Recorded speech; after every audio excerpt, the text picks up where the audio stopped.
name is Dorothy Ghettuba, as this big picture and these big words and those smaller words say, and I'm the CEO of Spielworks Media, and I'm here to share a story with you. My story starts in 1989, June, 2 weeks before my 11th birthday.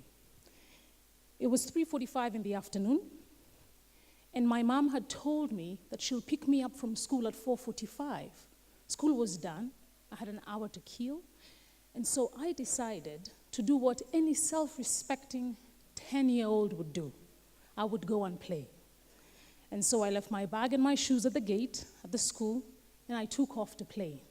And the thing is that time flew by, and I lost track of time. And at 4:45 sharp, my mom was at the gate, and I was nowhere to be seen. Now imagine the terror of a mother coming to a school, to the gate, not seeing her child, but seeing shoes and a bag. And so the search party was sent out, and they looked everywhere in the school, and they couldn't find me. And then they sent everybody to the nearest estates to look for me, and an hour later, they found me playing with a bunch of strange kids that I didn't even know. And when I looked up, I saw my mom walking towards me, and I knew that my life, as I knew it, was over. And so that evening, my mom, she beat me so bad, I saw stars. Like seriously, I saw stars. And then 2 weeks later, I was standing outside the principal's office of my new school, and it was a boarding school. It turned out that I had unbridled energy that needed to be redirected in a positive way in an environment that encouraged discipline. Basically, I was sent to boarding school. And 27 years later, my mom told me that taking me to this boarding school was a snap-second decision. She just said, this day school is not working. I'm going to take her to a boarding school. And I told her that decision, that split-second decision, changed the trajectory of my life, because this is where I discovered my voice. Literally, I discovered that I could sing, and I could sing very, very well at that. And so I was in this school, a school that encouraged us to sing and to dance and to play sport, and also emphasized academic work. See, we were 14 of us in class, so you can't play, because if you do, the teacher will see you, and then you'll be punished. And so then I sang, and I worked hard, and I did well in my exams. And off I went to a really, really good girls' school. And at Alliance Girls, I discovered something else, my love and my passion for theater. And for the 4 years, which were the best years of my life, I know people look at their high school lives and they want to just cry. But my high school life was the 4 most exciting years of my life, and the stage and the lights and the dancing and the music and the theater and the getting lost in characters that were not me. That was just the most exciting part of my life. Now the problem is, my mother did not like that. She said, you know, when we take you to a school like Alliance, you're supposed to focus on your education. And so one day I went for the Drama National Festivals, and she heard about it. And so she came to school to see the principal to give her a piece of her mind. And so the principal sat there and listened to my mom. And my mom told me this years later. My mom listened to her. She listened to my mom, rather. And when my mom was finished, she said, listen, your daughter's gift is not yours. It is for the world. So if you want her to do nothing but study, you better take her out of this school and take her to Precious Blood. And with that, she kicked my mom out of the office. And so I stayed at Alliance, and my 4th year, when everybody was deciding what they wanted to do, I decided I want to be an actress. And so I told my mom and my dad, and I said, I've decided I want to pursue theater and film, and I'm going to be an actress. And they said, Are you crazy? You're going to be a lawyer. And with that, they sent me to law school. And the 4 years in law school were the most miserable 4 years of my life. Really, they were so miserable, and I hated every second of it. And so when I got the opportunity to move to a different university and change my major, I did that. And I took communications because, well, it appeared to be easy. So I took it. It wasn't necessarily easy, but it appeared to be. And so I finished, and I got a job in corporate Canada, and I worked, and I was disillusioned, and I was unhappy, and I was bored. And then one day, I went to Zambia with my friends, and something very interesting happened. We were going to Victoria Falls, and our driver, who I was later told had been driving across the country the whole night, fell asleep on the wheel. And so our minibus veered to the next lane, and then outside, and missed an oil tanker truck by a whisker and rammed into the biggest tree I've ever seen. And everyone was thrown everywhere, and I was thrown on the ground. I was asleep, and so I woke up, and I knew something had happened. And so I looked at the window, and I jumped out and staggered across the street, and I looked back, and the bus was in a bad shape, and so were some of my friends. And so we had to turn back and go to Lusaka because they needed to get some treatment. And as we traveled, I tried to sleep because I was so tired, but I kept on having this nightmare, the sound of the bus hitting the tree, and I'd wake up. And so I decided to stay awake and just look outside. But there was a thought that kept on going through my mind. And the question was this: if today was the last day of my life, can I say that I have lived my best life ever? And the answer was no. And so what I did is I went back to Canada and I resigned. And then I told my mom, see, I'm clever. I didn't tell her and then resign. I told her, I resigned, and then I told her, and she said, why would you do something like that? I said, I'm trying to find myself. And she said, Dorothy, you're 30. You need to hurry up. You don't have a lot of time. You need to find yourself. And so then I entered the creative industry, and I thought, well, since I could act and sing and dance in high school, maybe this is what I can do. And so I started auditioning. And I was auditioning, and I was not getting a job. And it was so difficult. And my agent told me, the legend has it that you have to audition 100 times to get a callback, then get 100 callbacks to get a job. And it was so difficult. And on one afternoon, one particularly difficult afternoon, when I missed a job that I was so sure I was going to get, I called my mom. I was so sad. I was so down. And she said to me, oh, dear, we can't be having this pity party. The way I see it, if people don't want to cast you in their TV production, then I suggest you produce your own TV show, and then you can star in it. I said, okay, that's a thought. All right. And so then I came to Kenya because I thought there were opportunities here, and I produced my first show.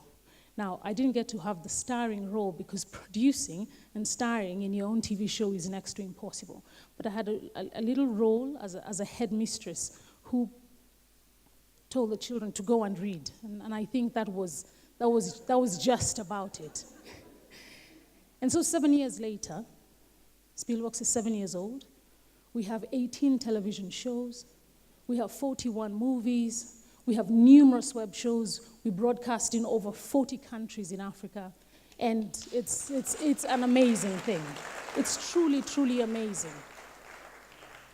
And so I looked back a year ago, and I realized that every single thing, every single goal, every single objective that I set out to achieve, I had. And it was time to dream something different. And it couldn't be about me this time. And so it took some time. And finally I decided that I am going to create 1 million jobs and opportunities in the creative sector by the year 2030. Now, why would I do such a thing? Because I think it is time that creativity becomes financially viable. It is no secret that careers in the arts, creative careers, are looked at as second, if not third class, if not fourth-class careers. I mean, some of you are parents. We know that the nightmare of an African parent is when their child tells them, I want to be a DJ. Or your child says, Dad, I want to be an artist. And the dad says, you mean an architect? And the child's like, no, an artist. I mean, we have a government that sets aside $500,000 a year to develop the creative industry. That's lunch money. It really is. It is hardly enough. And it's for sports and culture and the arts. And we know that it's all going to the sports sector. I have relatives today who ask me, so when are you going to get a real job? Despite the fact that my company has employed thousands of people, including their children who couldn't find jobs.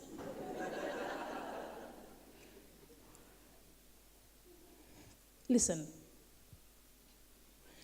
I see no use in shattering a child's spirit and breaking their heart or their dreams because they want to pursue a career in the arts. Listen, we can't all be doctors or lawyers or engineers or bricklayers.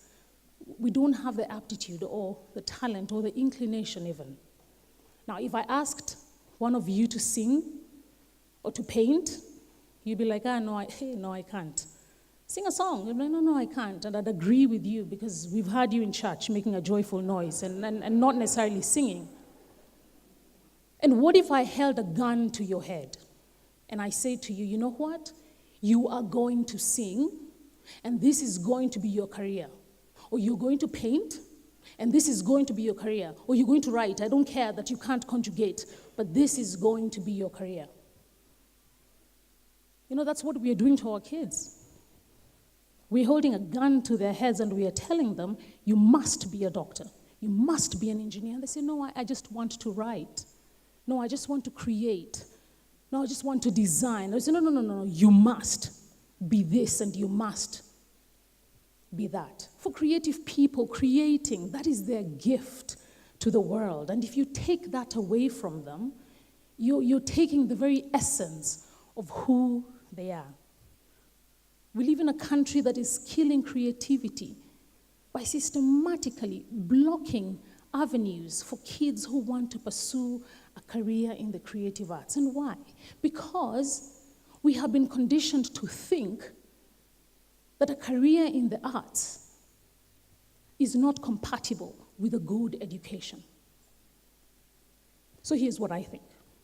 That it's going to be up to us creative people to change the mindset, to change the attitude, to change how people look at this creative sector.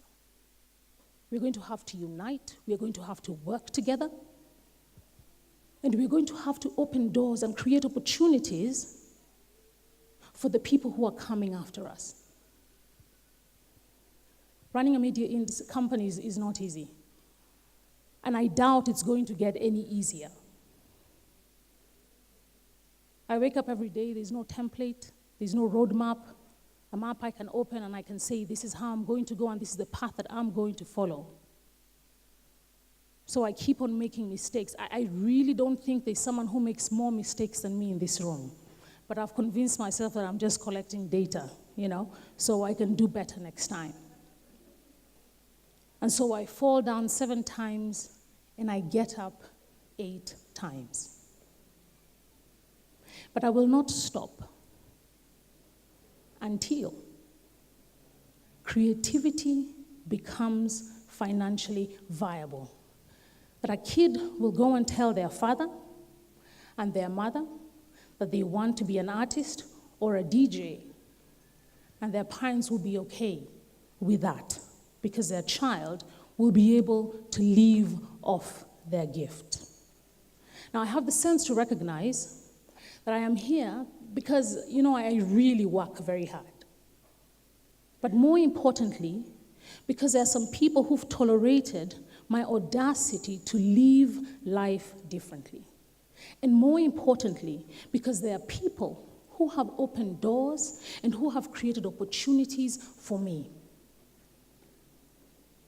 And so that is what I must do. I must create opportunities for other people.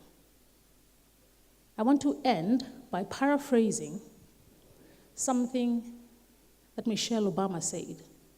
She said that when you walk through the doors of success, you don't shut the door behind you. You open it for others so that they too can walk in. Thank you very much.